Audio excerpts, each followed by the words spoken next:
Good evening, good morning, good day, whatever time of day it is. Thank you for joining Geechee Lion Journey once again.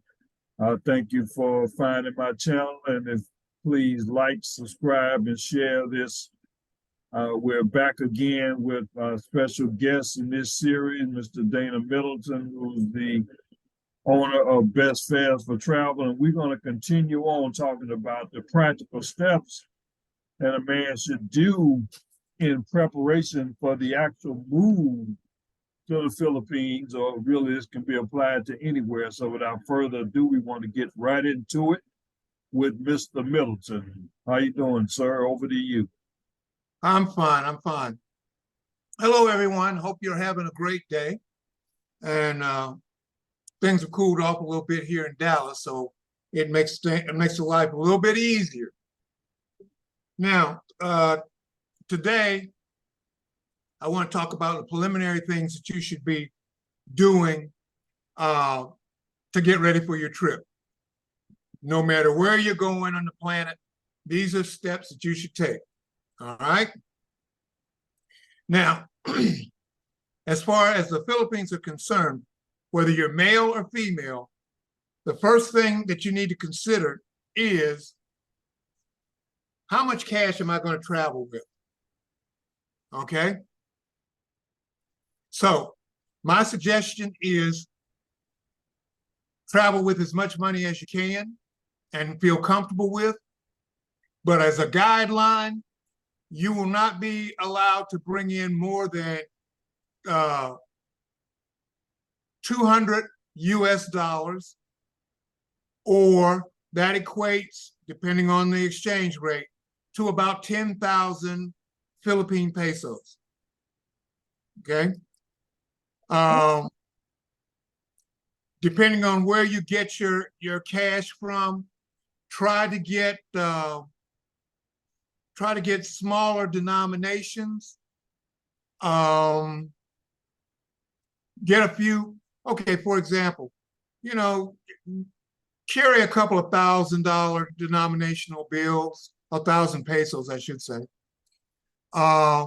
Then some 500 pesos, some 200 pesos, 150s and 20 peso bills.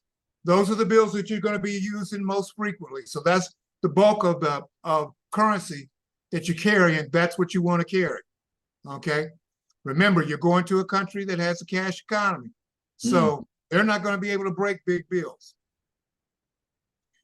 Now, if you are so lucky to be able to get your cash in the United States before you leave, what you want to do is, when you get to the airport, go to the foreign exchange.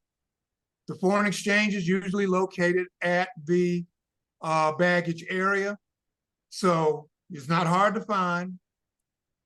You just go up, take out your big bills if you have a lot of big Filipino currency bills, and ask them to change it. They're not going to charge you for that.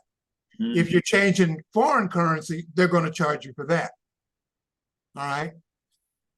So that's the first thing that you need to acknowledge and plan on.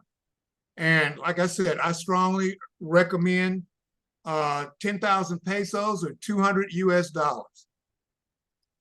Okay.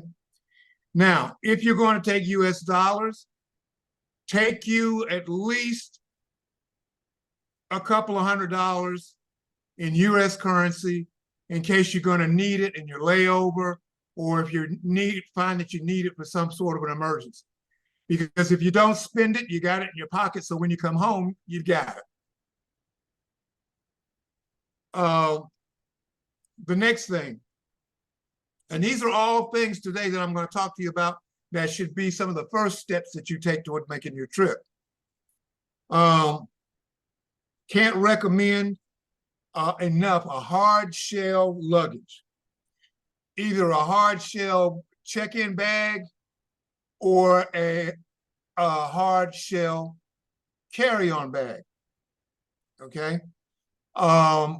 Baggage carriers don't think of as much about your luggage and what's in your luggage as you do.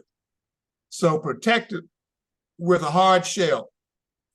Also, for security purposes, the hard shells are better. Now, I just saw a story of some Philippine foreign workers that were coming home for the holiday. And this lady was using soft shell fabric luggage. And she spent the extra money of having it saran wrapped at the airport. I never do that. So I can't tell you how much it's going to cost, but it's going to cost you additional. And once you get into the Philippines, if that's where you're going to think about, man, I shouldn't have spent that money on that wrap. And you don't have to think about that if you have hard shell luggage in the first place. Okay. And I also, if you can, get your carry-on bag as a hard shell also. Okay. Because once you buy that hard shell, you probably will never buy another luggage again in life. And when you store it, the carry-on bag will fit within the check-in bag. So it's easy to store the two pieces of luggage when you get home. Okay. Now, while I'm talking about that luggage, okay, locks, luggage locks. All right. You can buy luggage locks at different places, including Amazon. That would probably be my first choice of telling you where to look for luggage locks. This far out, you'll get it plenty of time. And because most people, I know a lot of people that have like the Travel Master locks. They're awesome. They're great, but they require a key. And depending on how frequently you travel, people lose their keys in their house. Yeah. Where is that luggage key? I suggest locking key locks that have a combination. Okay. Usually it's a 4-digit combination, and use a number that you know you're never going to forget. I have no suggestions on that. You use your own discretion on what numbers that you use. But I think that a combination travel luggage lock is more secure than a key lock. Now, another feature of that lock should be the hard loop lock. Don't get the little braided cable locks. Okay? You can snap those with a pair of pliers. The reason that I'm putting such emphasis on the luggage at this point, because you want to get it early. Okay? And because of this recent incident where this lady lost in her in her check-in bag, half of her stuff in her check-in bag, which is is bigger, was stolen. Now you would think that the airports have all kinds of security that should be watching the luggage. Well, don't take it for granted. Okay, it's happening. It's happening right now as we speak. So do not take the security of the items that you're taking and traveling with for granted. Okay, and it'll pay off. Once again, those locks will last you forever. Okay, unless you go crazy and forget what your 4-digit combination is, it's always going to be effective for you. And if it has the features like the steel lock loop, it's going to always be functional for you. So just like the hard shell bag, you buy it once and you don't have to buy it again. Okay. Now, make sure you pay attention to what time your flight arrives in the Philippines. I generally, if I'm booking you, I will almost always book you to land in the morning And that means anywhere from, to me, that means anywhere from 8 a.m. until noon, or no later than 2 or 3 o'clock in the early afternoon. Why? Because I want you to land in daylight so you'll be able to see what's going on around you, where you're going when you're taking your transport to your hotel. Okay? This has a lot to do with the elimination of any kind of jet lag that you might suffer also. So you always want to make sure that you're landing from 8 a.m. to say about 2 o'clock in the afternoon. Okay? Yeah. Now, this is another thing that I can't emphasize enough. Make an inventory of the electronic devices that you're taking on your trip. Okay? Make sure that you list, okay, I got an iPhone, you list that iPhone. Okay, you got a digital camera, list the digital camera. If you've got an iPad, list the iPad. If you got a currency converter, not a currency, but an electronic current converter, because in the Philippines they use 220, not 110. So if you've got a converter and plus that works as a charger, make sure you write that down. Every electronic device that you're planning to carry on your trip, put it on that little inventory sheet. Okay? Because you'll either, if you're packing at the last minute to take the trip, you're going to inevitably forget something. If you're coming back and you're concerned about the time frame that you have to make to catch your flight, it's easy to forget something. So just have an inventory with you, and it just eliminates a lot of confusion. Okay. All right. I got a prop today. I've got a prop for you guys. Proper. Yes. If you're going to the Philippines, there are some things that it is better to have and not need it, rather than needing it and not having it. Yeah. And my prop for today, handy wipes. Yeah, guess what? Guess what, Dana? Handy wipes. I was in the store. I was in Walgreens today. I'm going to buy a couple of boxes of those. I'm going to get them at the local drugstore. I can get like a case, two boxes. Well, that depends. The amount that you buy is going to depend on how long you're going to be there. Yeah. This one here, and you can see how thin it is. You can see how wide it is. This has 54 wipes in it. Okay. Yeah. And when I'm overseas, I don't care if I'm in Paris. Check me out. Okay, great. How about that? I don't care if I'm in Paris, if I am in Accra, if I am in Manila, Davao, Sydney, Australia, wherever I go overseas, in my backpack, where it's handy, I always keep at least one pack. Yeah. If you're going to carry more than one pack, then you can store the others in your carry-on bag. Mm-hmm. But be aware, they're kind of heavy. The packages are dense, so they're heavier than you might expect. This one with 54, it doesn't say how much it weighs on the outside, but it is about a pound and a pound and a half. Okay. Pounds are going to make a difference because you don't want to go over the limit for check-in bags. Right. Now, so handy wipes, make sure you got them, and know that you're going to put them in your backpack. Okay.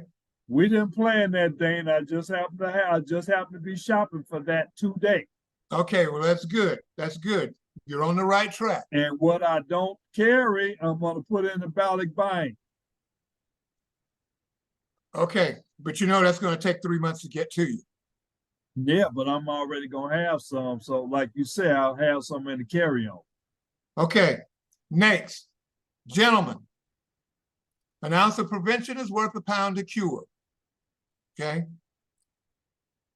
buy your condoms in your local drugstore, CVS, Walgreens, Target, but buy them locally. Do not buy condoms in the Philippines. The Philippines is a Catholic country. So for the most part, they don't believe in birth control, although that is changing. However, ounce of prevention is worth a pound of cure. You're going to hear me say that a number of times. Yeah. So you don't want to buy a box of condoms over there, and they've been sitting on the shelf for 9 months to a year, okay, and fail you at a most critical time. Buy condoms at home before you go. Oh, you gotta buy condoms. Okay. Okay. I'm clowning because I should have had condoms over the years. They had to pay for them, but hell, I ain't using them. They sitting up in the damn drawer. But Okay. I digress. I guess I'm from my doctor. Anyway. Okay. Next. On a scale of 1 to 10, if you want to impress, if you're meeting a lady, if you want to impress her family, if you want to score points at the hotel that you're going to stay or the Airbnb that you're going to stay, or with any assistance from a female in the Philippines, pack chocolates. Oh. Now, but pack the chocolates in your carry-on. Do not pack your chocolates in your check-in bag. With the carry-on bag, it's always with you. Okay? And in the Philippines in particular, chocolate is worth its weight in gold. Okay, I can't tell you why. Nobody has. I've asked and I've asked and I've asked. And I mean, I have asked people up until they were 60, 70 years old, why is chocolate so important? And the best I can tell you is because it's so doggone expensive over there. Hmm. So if you have a layover and you happen to go walking by one of those shops that sells you snacks, you look at the price of chocolates and you'll be appalled. Ooh. You will be appalled. Have mercy. So take your chocolates and carry those with you in your carry-on. Are we endorsing any brand or form that it should be in? No, I'm not necessarily endorsing any, but I will tell you from my experience what works. What works for me and I've had a successful track record with Hershey Dove milk chocolates. Mm-hmm. Okay. Hershey's chocolate kisses, but with no nuts. Right. No nuts. Okay. Hershey bars, but without the almonds. Once again, no nuts. Yeah. Okay. And then from there, you can go as exotic as you want to on how much money you spend on chocolate. However, I wouldn't tell you to spend money on Lindt or Godiva because the people that you're going to be giving it to won't appreciate the difference between the Hershey and the more expensive chocolate. Yeah, I ain't spending okay. that. And I can think of some more brand, but I know what you're saying. Okay. Now, we talked about the luggage locks. Okay. You're going to laminate a copy of your driver's license, the bio page of your passport a list of your medications. This is very important, okay? If you run out of medication or if you lose your medication. Now, in the Philippines, the biggest drug chain is a company called Mercury Drugs. And in the bigger cities, you can find them anywhere. So they're not going to be that hard to find.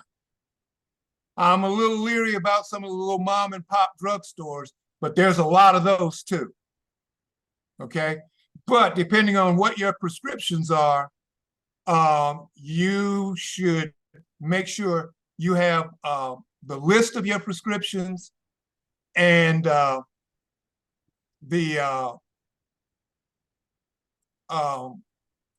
you know what? As I think about it, it won't hurt to also back up that list with pictures on your phone of your medications. You know, the jars? Yeah. Or the little containers? That will not hurt as a backup. Now, laminate the phone number of your U.S. contact in case of an emergency and a Filipino contact that you have in case of an emergency. Now, if you're going to go to various cities, what I would tell you to do, those people, you know, like if you're going to Cebu, okay, have a contact in Cebu. If you don't have a contact in Cebu, use the hotel or not Airbnb, but use the hotel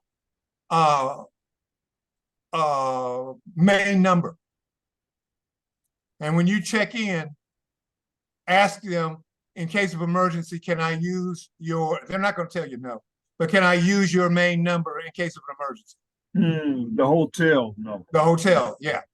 Because some people are planning, I know some people are planning to go to various cities and they don't know anybody in some of these cities. I try to provide chaperones and contacts for people in each city that they're traveling to, but I've got some people that are going to places like January, and they don't know anybody, but they want to go to to a resort out there.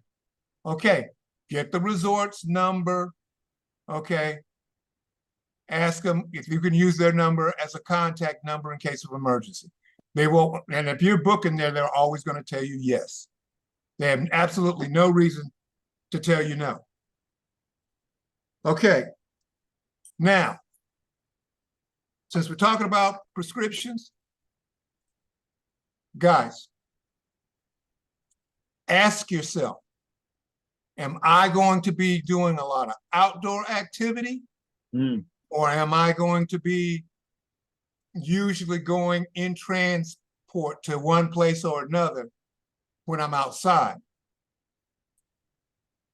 That seems kind of stupid, but it's not. No. Metal frame glasses, if you're going to be out, those aviator styles will get hot, those aluminum lens. And I do know of a lady that actually had her temple, got a burn on her temple because she was wearing aviator type glasses that hooked behind her ears so that she wouldn't lose them. Plastic frame sunglasses, whether they're prescription or not, are the best. Okay. Yeah, those are fine. Yeah, those are absolutely fine. If you're going to be participating in outdoor activities, though, get you a headband, or not a headband, but a what do you call it? Where your eyeglass chain, I guess is what they call them. So that if they slip off your face, you don't lose them. Yeah, they have a strap. I got some. Yeah. You attach it on to the end like this. Right, and flip it over your ears. And then flip over your head, and then it can hang down like this. Exactly. Yeah, I got some. Now, wrap around sunglasses. the kind that will wrap around your eye, kind of gargoyle style, are going to offer you the best protection. Because Yes. you have to remember, you are, for example, let's use you as an example. You are in Chicago. The latitude of where you are, I'm sorry, the longitude of where you are puts you way north of the Tropic of Cancer. The Tropic of Cancer runs even north of the Hawaiian Islands. And when it gets to Asia, it's up around Taiwan. So you're farther south than the Tropic of Cancer, which puts you even closer to the equator. So the sun beats brighter. If you're going to beach activities, that sun's going to ricochet off that beautiful sand, and it's going to bleed in from the sides as well. So that's why I recommend gargoyle style glasses. Yeah, I'm going to tell you, I've been shopping for glasses, and one thing I'm going to look for, I was looking for a glass that actually had a built-in, and I saw a pair, but I didn't get them. But I think you should be able to buy those side guards that go around like this, because that's what you're talking about. I know exactly what you mean. No, I'm actually talking about gargoyle glasses. You're talking about adapters that will fit on a regular pair of glasses. They'll fit on here, yeah. Yeah. So yeah, that'll work. That'll work too. But if you're going to buy sunglasses, hey, don't go out there and spend $350 on some They ain't gonna glasses. do that. No. Hey, I tell you what, the couple of them I like, that's what they cost. See, them damn Ray-Bans cost $500. Yeah. I will, in our next visit, and I'm making a note of that, I will give you guys some ideas as to where to get your glasses and where to get your frames.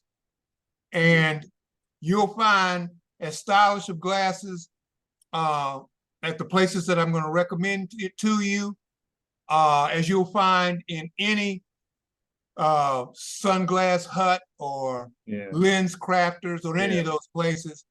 And depending on your taste, you'll never spend more than about $59. Oh yeah, but see, I just go, since you named the names, I just bought 2 pairs of sunglasses, identical, I think one black, one brown, from this place called Zenni, Zenni. I wear prescription sunglasses, and I was able to get a couple of pairs of prescription sunglasses, like for a little over $200 for both pairs. Right. So, you know, and I shop. And that's one of the Ray-Ban, you name it. That's one of the companies that I was going to recommend. Oh yeah, well, when I get them, I will model them once I get them in the mail. You will see it for yourself. Okay. Now, because of my experience over in the Philippines, I kind of have an idea how much I'm going to spend for in-country transit. Okay. But I'm going to tell you guys that initial money I told you, that 200 US dollars that you're converting into 10,000 pesos, you're going to use those pesos up just in transit on an average of 150 pesos per trip. Now, if you take 150 and divide it, 10,000 pesos, and you divide it by 150 pesos, you can see you can take a lot of trips back and forth to different places with that initial money that you're taking with you. 10,000 pesos. Yeah, that's 66 trips. Yeah. Yeah.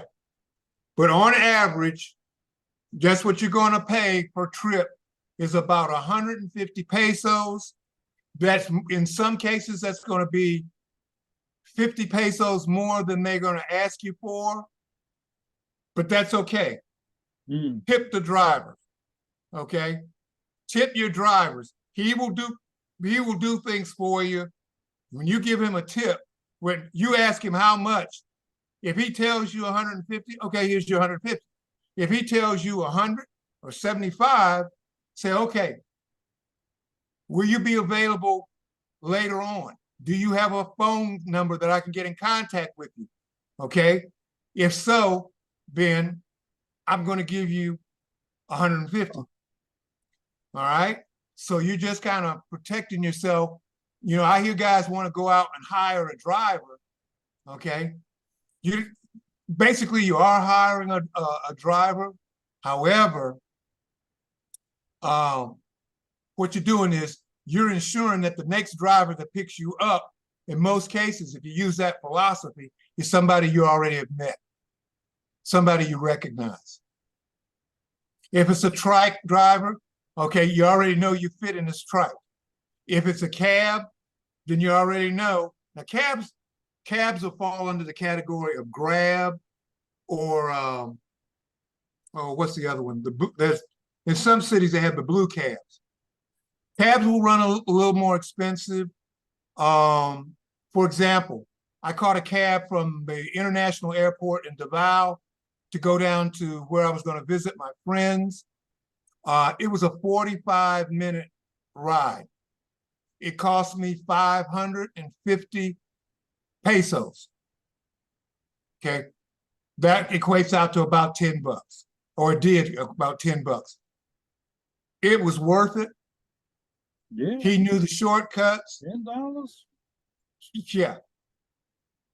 And remember, this was a 45-minute ride. Yeah, that's hey. They'd be sticking you up for 50 bucks at a minimum if you're here in the United States. Oh, of course, yeah. Okay.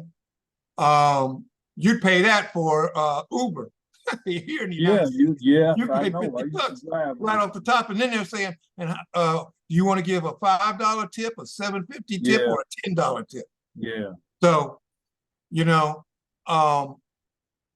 learn how to check the conversion rate on your phone. You don't have to do it every day because it's not going to move that much from day to day.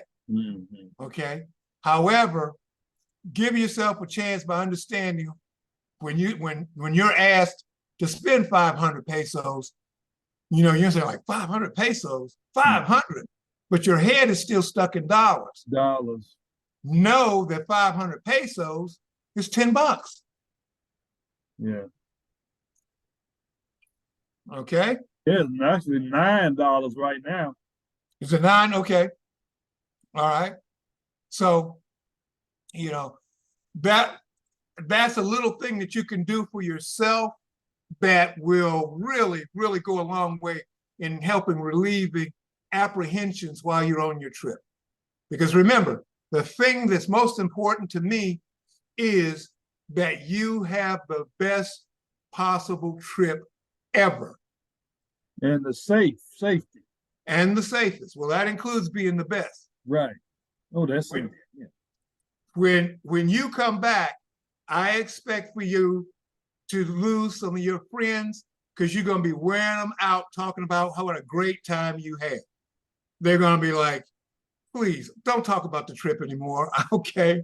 I don't want to look and see any more pictures. Okay. You had a great time. I get it. But that's the goal, is to make it absolutely the best excursion trip adventure you've ever had. Okay. Listen, we've got about 7 minutes left. You have any questions for me that I might be able to answer? I really don't, you know, because we're going to certainly hit some more things. I think that was a good point.